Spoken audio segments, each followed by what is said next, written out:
오늘 본문에서 야고보서는 아주 중요한 한 가지 핵심되는 메시지를 주고 있는데, 그 내용이 뭐냐면 22절에 이렇게 기록하고 있는 내용입니다. 너희는 말씀을 행하는 자가 되고 듣기만 하여 자신을 속이는 자가 되지 말라. 이 말씀은 야고보서의 주제 말씀이라고 할 수 있습니다. 말씀이 삶이 되게 하라. 말씀이 삶이 되게 하라. 말씀을 행하는 자가 되라.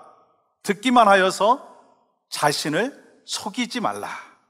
사실 오늘날의 세상은요, 설교의 풍년의 시대이고 설교의 홍수의 시대다, 그렇게 이야기할 수 있습니다. 왜냐하면 언제든지 어디서든지 세계적인 설교를 들을 수 있는 환경이 되었어요. 그런데 문제가 있어요. 뭐냐면 이 듣는 것은 풍년인데 정말 듣는 것으로 끝나버리는 경우가 참으로 많다라고 하는 거예요. 그래서 오늘 본문에서 듣기만 하고 행하지 아니하면 자신을 속이는 자다라고 말씀하고 있어요. 예를 들어서 이런 거죠. 어떤 사람이 거울을 보았어요.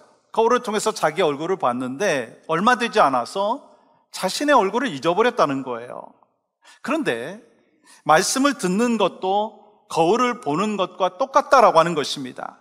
우리는 늘 거울을 보죠. 저도 오늘 새벽에 일어나자마자 거울을 봤어요. 그리고 씻고 또 거울을 봤어요. 교회 오기 전에 거울을 봤어요. 그리고 예배당 안에 들어오기 전에 또 거울을 봤어요. 저보다 여성분들 같은 경우는 거울을 더 많이 보실 거예요. 어쨌든 이 밥을 먹고 난 뒤에 또 거울을 보죠. 이 사이에 고춧가루가 혹시 꼈는가, 또 머리는 흐트러지지 않았는가, 그러면서 화장을 고칩니다. 이와 같이 우리는요, 거울을 보면서 단장을 합니다. 그런데 우리가 말씀을 듣는 시간이 거울을 보는 시간과 똑같다라고 하는 거예요. 말씀을 듣다가 보면 내 모습이 비춰지죠. 그래서 말씀을 듣다가 갑자기 막 도망가고 싶고, 정말 이 말씀이 좀 나에게 좀 주지 아니하였으면 좋겠다라고 하는 것으로 생각될 때도 있어요. 목사님 말씀하실 때 꼭 자기 이야기하는 것 같고, 또 자기 가정 상황에 대해서 다 아는 것 같고, 그러면서 자신의 모습을 이 말씀에 비춰보면서 자신의 연약함이 드러나고 부끄러움이 찾아오고 두렵기도 합니다. 그리고 말씀 앞에서 반응하기 시작합니다. 이대로 살아서는 안 되겠구나. 난 아직도 멀었구나. 어찌해야 될까? 탄식도 하죠. 그러면서 말씀대로 살아야 되겠다고 결단을 합니다. 그런데 오늘 본문 24절에서 야고보는요, 이렇게 말하고 있습니다. 제 자신을 보고 가서 그 모습이 어떠했는지 곧 잊어버리거니와. 중요한 단어가 뭐예요? 잊어버리거니와. 거울을 보았어요. 그러면 본 것을 갖고 단정을 하고 또 새롭게 꾸미고 자기를 갖고 해야 되는데, 문제는 뭐냐면 이 거울을 보고 나서 너무 빨리 자신의 부족한 부분들을 잊어버린다라고 하는 거예요. 고쳐야 될 부분들을 잊어버린다라고 하는 거예요. 여러분, 우리가 정말 수많은 설교를 듣죠. 그리고 우리 교회 말씀 훈련이 얼마나 많습니까? 은혜 받죠. 그런데 그때는 은혜 받고 감동도 받고 깨달음도 있는데 금방 잊어버린다는 거예요. 어떤 분은요, 설교의 내용, 설교의 제목 다 잊어먹고 결국 남는 게 뭐냐면 예화 하나 남고, 그 정도로 기억하는 것이 우리의 모습이 아니냐라고 하는 거예요. 말씀을 들을 때는 아멘 아멘 하고 할렐루야 할렐루야 하고 때로 눈물도 흘리고, 그런데 들을 때뿐이고 또한 자신을 속이는 자로 살아가는 삶의 모습이 있다는 거예요. 말씀을 듣고 묵상하고 훈련받을 때는 아멘 아멘 하면서 반응을 하지만 그 다음이 없다라고 하는 거예요. 그래서 늘 우리의 신앙생활이 그냥 성장하지 못하는 그런 부분이 있다는 것입니다. 그래서 이 야고보서 2장 17절에서 이렇게 말씀하시죠. 같이 한번 읽어볼까요? 시작. 이와 같이 행함이 없는 믿음은 그 자체가 죽은 것이라. 믿음이란 뭔가 곧 행함인데, 행함이 없는 믿음은 죽은 것이다 라고 하는 것을 이야기하는 것입니다. 생명이 없는 믿음이고, 가치가 없는 믿음이고, 효력이 없는 믿음이고, 있으나 없으나 똑같은 것이다 라고 하는 거예요. 그렇다면 어떻게 말씀이 삶으로 나타날 수 있느냐는 거예요. 어떻게 말씀대로 순종하면서 살아갈 수가 있느냐라고 하는 것을 오늘 야고보는요, 몇 가지를 통해서 우리에게 레슨을 하고 있습니다. 이 첫 번째 말씀이 삶으로 이어지기 위해서는요, 말씀을 내 것으로 받아야 합니다. 한번 따라해 보시겠어요? 말씀을 내 것으로 받아야 합니다. 여러분 21절 말씀 보시면 이렇게 기록하고 있습니다. 마음에 심어진 말씀을 온유함으로 받으라. 주님은 우리에게 말씀하시는 거예요. 마음에 심어진 말씀을 온유함으로 받으라, 겸손함으로 받으라, humbly accept 하라 라고 말씀하는 거예요. 그렇다면 이 겸손하게 말씀을 받는다는 게 그럼 뭡니까? 하나님께서 주시는 모든 말씀을 내게 주시는 말씀으로, 내게 주시는 말씀으로 받아야 된다는 거예요. 근데 어떤 분들은 말씀을 들으면서 나하고는 전혀 상관없는 다른 사람에게 주시는 말씀으로만 받는 경우가 있어요. 예를 들어서 이런 것이죠. 여러분 시편 21편 너무나 잘 알고 있죠. 여호와는 나의 목자시니 내게 부족함이 없으리로다. 이게 바로 우리의 신앙의 고백이고, 또 이것이 우리의 마음 가운데 있는 정말 믿음의 이 결단이죠. 그런데 여호와는 너의 목자시니 너에게 부족함이 없으리로다. 거기서 끝나버린다는 거예요. 네가 사망의 음침한 골짜기를 다닐지라도 해를 두려워하지 않을 것은 주께서 너와 함께 하심이라. 주의 지팡이와 막대기가 너를 안위하시나이다.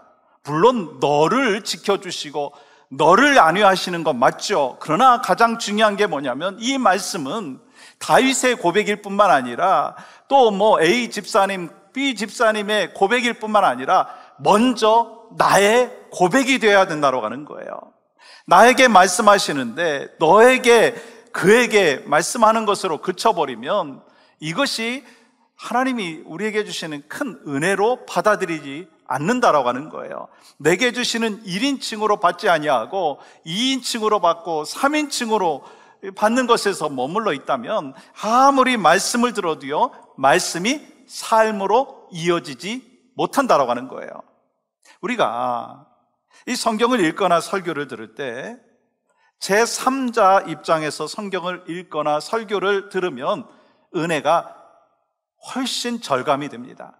반감이 돼요. 여러분 성경을 읽을 때 제3자가 아니라 성경의 주인공이 되어야 하고요, 또한 설교 말씀을 들을 때에도 내가 당사자가 되어야 된다는 거예요. 무슨 말씀이냐면 야곱에 대해서 읽을 때는 하나님께서 야곱이라고 하는 사람의 이름을 빌어서 나에게 주시는 말씀이에요. 아브라함의 이름을 빌어서 지금 나에게 주시는 말씀이라고 하는 거예요. 다윗이라고 하는 사람의 이름을 빌어서 여러분과 저에게 주시는 말씀이라고 하는 거예요. 그렇게 했을 때 그 말씀이 나에게 다가오고 그 말씀 속에서 내가 어떻게 적용할 것인가라고 하는 영적인 눈이 띄어진다라고 하는 것입니다. 이 말씀을 전하다 보면 어떤 분들은 이 말씀을 받으면서 그냥 하나님께서 성경 말씀에 나온 아브라함, 야곱에게 하시는 3인칭으로 받아들이는 경우가 많다는 거, 이런 거죠. 말씀을 들으면서 아브라함은 어떻게 자기 아내를 누이 동생이라고 속일 수 있을까? 아니 베드로는 이 3년 동안 이 예수님과 동거동락했는데 자칭 수제자라고 생각을 한 사람이 어떻게 배신할 수 있는가?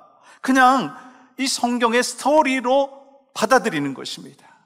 그게 3인칭으로 받아들이는 거예요. 그리고 2인칭으로 받아들이는 경우는요, 오늘 말씀은 정말 그 김 집사가 꼭 들어야 되는데 오늘따라 왜 이 인간이 오늘 예배에 참석하지 않은 거야? 오늘 말씀은 남편이 들어야 되는데 오늘 이 말씀은 아내가 더 들어야 되는데 여보 좀 깨어서 좀 들어봐. 그냥 눈치를 주고 꼭 자기에게 주시는 말씀이 아니라 옆에 있는 사람에게 주시는 말씀으로만 받는다는 거예요. 여러분 어떠신가요? 오늘 들려지는 설교의 말씀은 A 집사, B 권사, 남편이나 아내, 이 자녀들이 물론 들어야 될 뿐만 아니라 오늘 먼저 나에게 주시는 말씀으로 받아야 된다는 거예요. 그리고 말씀은 온전히 나에게 주시는 말씀으로 적용해야 된다는 거예요. 근데 우리는요, 축복에 대해서 말씀하면 내게 주시는 말씀으로 받죠. 또 이 말씀이 달면 내게 주시는 말씀이라고 아멘 합니다. 근데 회개에 대해서 말씀하면 꼭 다른 사람에게 주시는 말씀으로 받고, 쓰면 또 다른 사람에게 주시는 말씀으로만 생각한다라고 하는 거예요. 그럼 우리가 얼마나 많은 말씀을 듣습니까? 말씀의 홍수 시대를 살고 있습니까? 근데 우리의 믿음이 자라지 않는 이유가 뭡니까? 말씀이 삶이 되지 않기 때문인 거예요. 말씀대로 살지 아니하면 여러분 믿음이요 자랄 수가 없다는 거예요. 말씀이 삶이 되지 아니하면 하나님께 불순종하는 것이고, 또한 그 불순종은요 죄입니다. 저는 설교를 하면서 항상 이런 마음을 갖고 있어요. 설교를 준비할 때도 이런 마음을 갖습니다. 이 말씀은 누구에게 주시는 말씀인가? 먼저 내게 주시는 말씀이다. 이 말씀은 바로 우리 가정에게 주시는 말씀이다. 이 말씀은 바로 우리 교회 성도들에게 주시는 말씀이다. 그렇기 때문에 이 말씀을 증거하면서 누가 가장 은혜를 받을까요? 대답하셔도 되거든요. 누가 가장 은혜 받을까요? 저는요, 저예요. 그리고 이 말씀이 내게 주시는 말씀이다라고 하는 것을 분명히 받아들이는, 1인칭으로 받아들이는 그 사람이 가장 은혜 받는 성도라고 하는 거예요. 이어지는 19절 말씀 보시면 이렇게 기록하죠. 사람마다 듣기는 속히 하고, 듣기는 속히 하라고 하는 것을 말씀하는 거예요. 여러분, 무슨 말입니까? 잘 들어야 된다는 거예요. 하나님의 말씀이 내게 들려주실 때 그 말씀을 경청하라, 리슨하라, 그리고 말하기를 더디하라고 하는 것입니다. 우리는 이 하나님께서 만들어 놓은 우리 육체를 보면 어떻게 살아야 되는지를 깨닫게 됩니다. 여러분, 우리 귀 보십시오. 귀가 열려 있습니까? 닫혀져 있습니까? 혹시 닫혀져 있는 분은요, 장애인입니다. 귀는 열려져 있어요. 지금 입이 여러분 닫혀져 있습니까? 열려져 있습니까? 주로 닫혀져 있죠. 하나님이 뭐라고 말씀하시느냐면 항상 듣는데 더 집중하라라고 하는 것이고, 말하기는 더 더디하라라고 하는 것을 말씀하는 거예요. 사실 동서양을 막론하고 말하기에 대해서, 듣는 것에 대해서 뭐라고 얘기했습니까? 적게 말하고 많이 들으라. 사실 말 실수를 하는 사람들을 보면 말을 많이 하는 사람들이에요. 그래서 저 같은 경우가 말을 많이 실수를 하죠. 그걸 깨달으면 어떻게 해야 되느냐면 정말 꼭 필요한 말을 해야 된다라고 하는 생각을 갖고 쓸데없는 말을 20% 줄이고 30% 줄이고 50% 줄여야 된다는 거예요. 그리고 내가 누군가에게 상처를 주는 그 말을 하고 있다라고 하는 것을 생각을 하면 하나님 앞에 결단을 해야 됩니다. 내가 지금 공사 중입니다. 하나님, 제 공사 좀 빨리 마치게 해주시옵소서. 그래서 이 입술에 거룩함이 있고, 또한 이 듣기는 속히 하면서 말하기는 더디하는 하나님의 사람이 되어야 된다는 거예요. 또 야고보는요, 이 성내기도 더디하라고 말씀하고 있어요.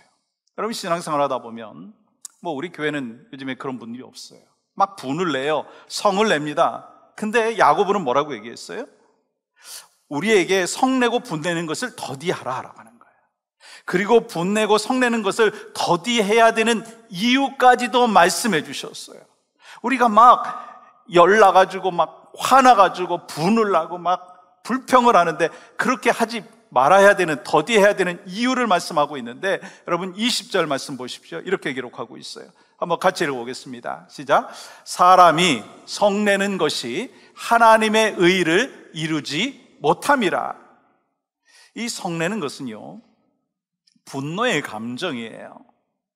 인간의 감정 가운데 가장 강력한 것이 있다면 분노라고 하는 거예요. 그래서 분노로 인해서 우리의 인격을 지배하기도 하고 순간적으로 폭발하기도 합니다. 여러분, 화가 났을 때 어떻습니까? 아무리 듣기를 속히하고 말하기를 더디하려고 해도요, 그게 가능하든가요? 잘 안 돼요. 화가 나면은요, 들리지가 않습니다. 그래서 결국 분을 참지 못하고 그 화로 인해서 그 사람은요, 자기 자신도 힘들어지고 주변에 있는 사람들까지도 힘들어지고 결국은 하나님의 의를 이룰 수가 없다라고 하는 것입니다. 그러니까 성낼 일이 있어도요, 조금만 더 더디하라라고 하는 거예요. 성낼 일이 있어도요, 30초만 기다리라고 하는 거예요. 30초 길죠. 그러면 10초만 기다려보라는 거예요. 10초 길어요? 그러면 3초만이라도 기다려보라는 거예요. 정말 이것이 성낼 일인가? 정말 이것이 화날 일인가? 이것이 분낼 일인가? 여러분, 잠언 19장 11절 말씀 보십시오.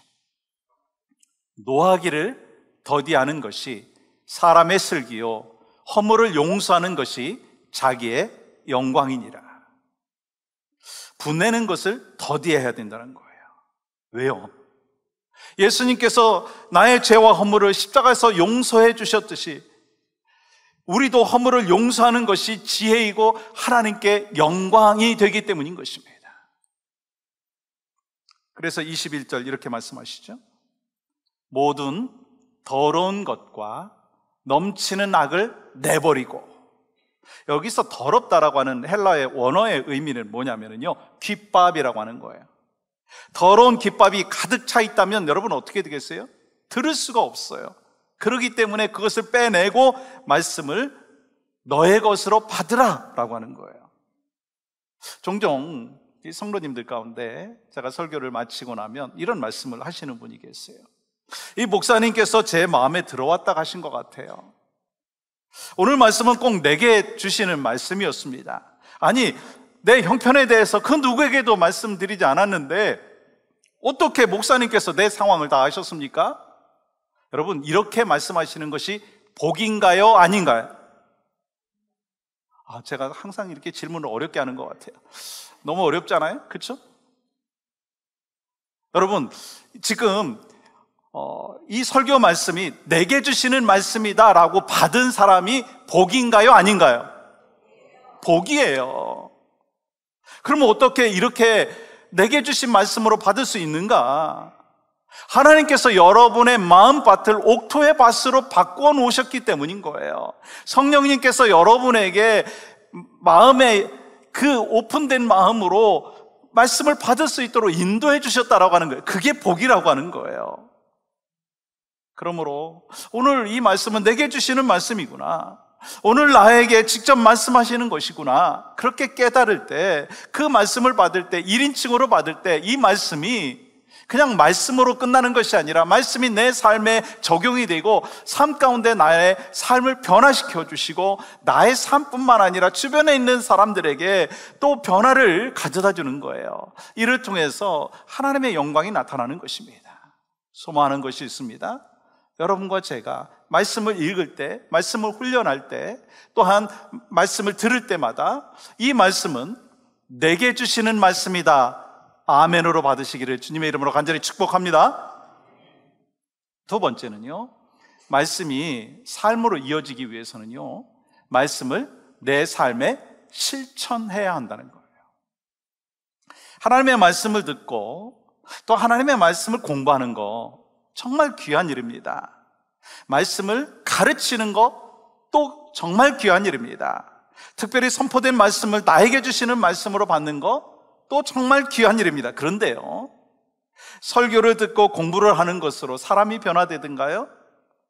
아니더라고요. 듣고 공부한 성경의 말씀을 우리의 삶에 실천할 때, 적용할 때 비로소 인격이 변화가 되어진다는 거예요. 그러므로 야고보는요, 이렇게 이야기하고 있어요. 22절 말씀 다시 보겠습니다. 너희는 말씀을 행하는 자가 되고, 이 말씀 아까 말씀드린 대로 이 야고보서의 핵심 구절이라고 했어요. 왜요? 야고보서의 주제가 뭐냐면 믿음으로 행하는 것을 강조하고 있어요.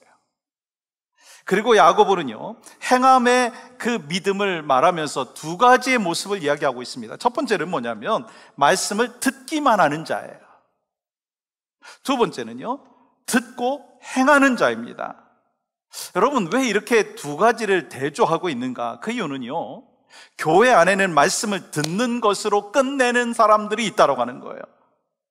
다시 말씀드리면 아무리 교회에 자주 나와서 하나님의 말씀을 듣고 읽는다고 한다 할지라도 잘못하면 우리가 말씀을 듣기만 하는 그 함정에 빠지게 된다고 하는 거예요. 그래서 오래 교회 다닐수록, 설교를 많이 들을수록, 성경을 많이 읽고 또 묵상할수록 그 다음이 중요해요. 뭐가 중요하죠? 실천이 중요하다는 거예요. 만약에 그렇지 않으면 이 비만에 걸릴 수 있다는 거예요. 영적인 비만에 걸릴 수 있다는 거예요. 제가 이번에 한국을 방문하면서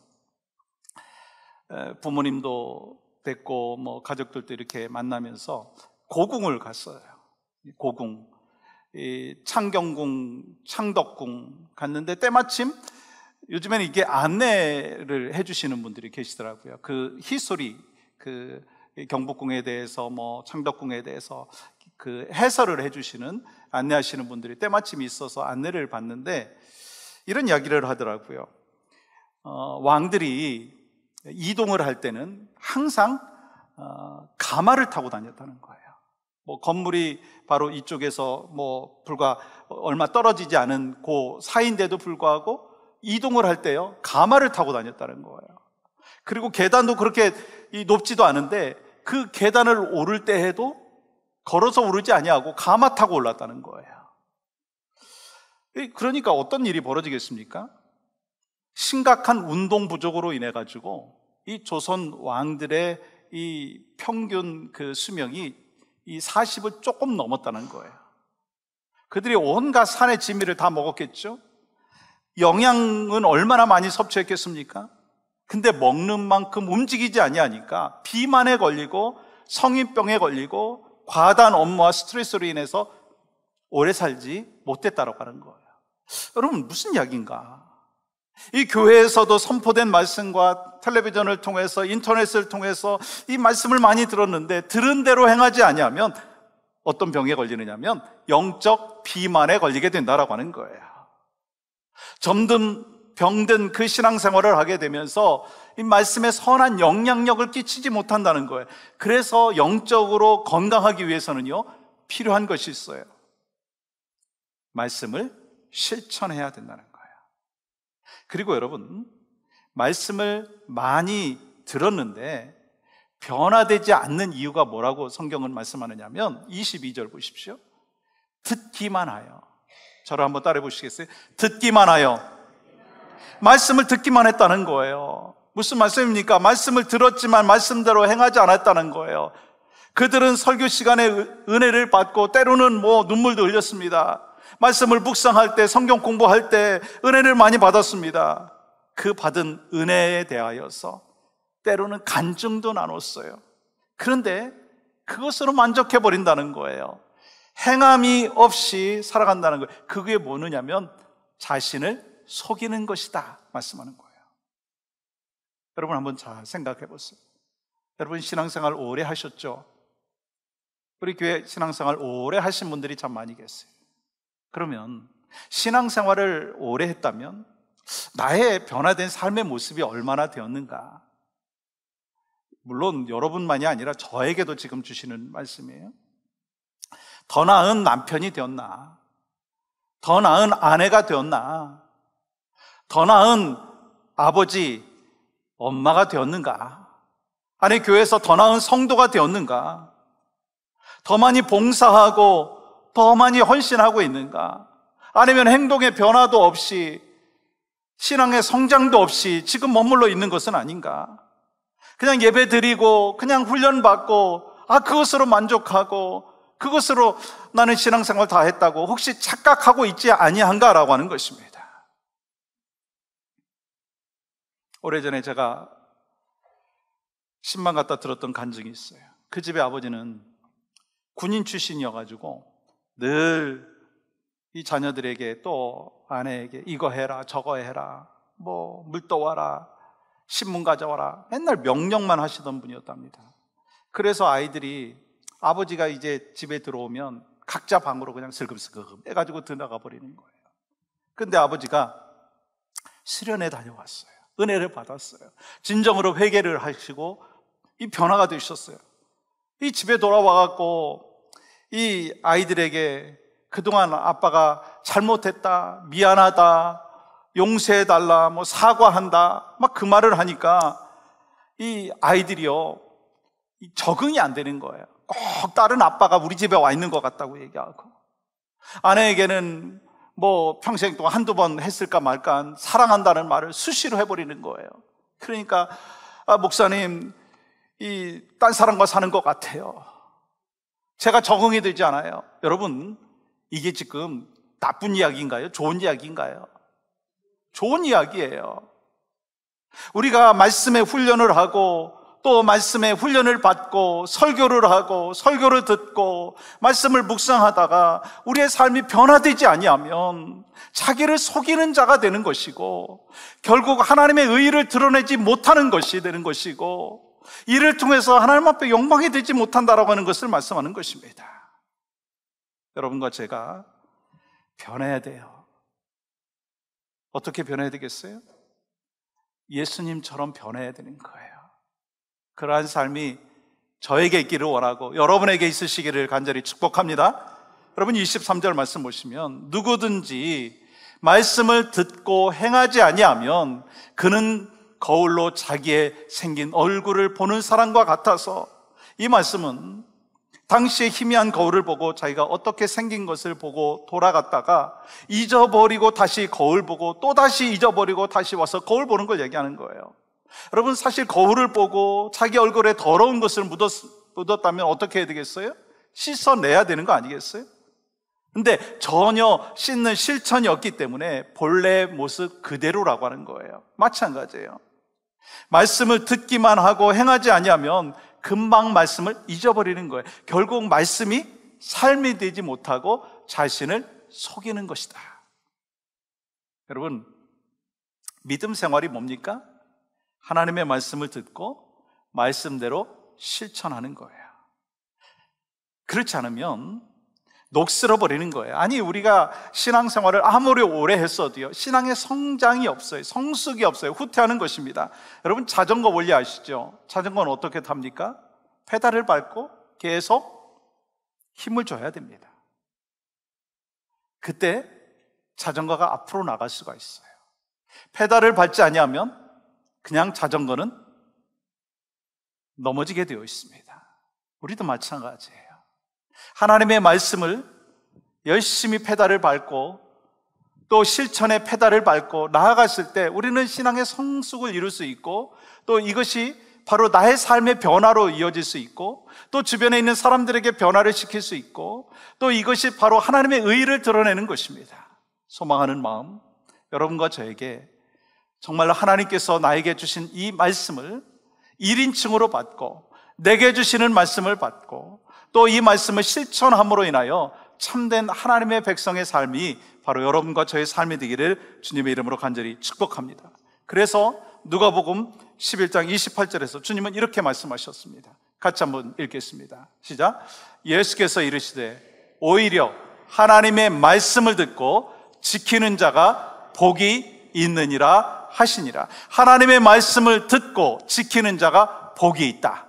이 복이 바로 여러분과 저에게 날마다 더해질 수 있기를 주님의 이름으로 간절히 축복합니다.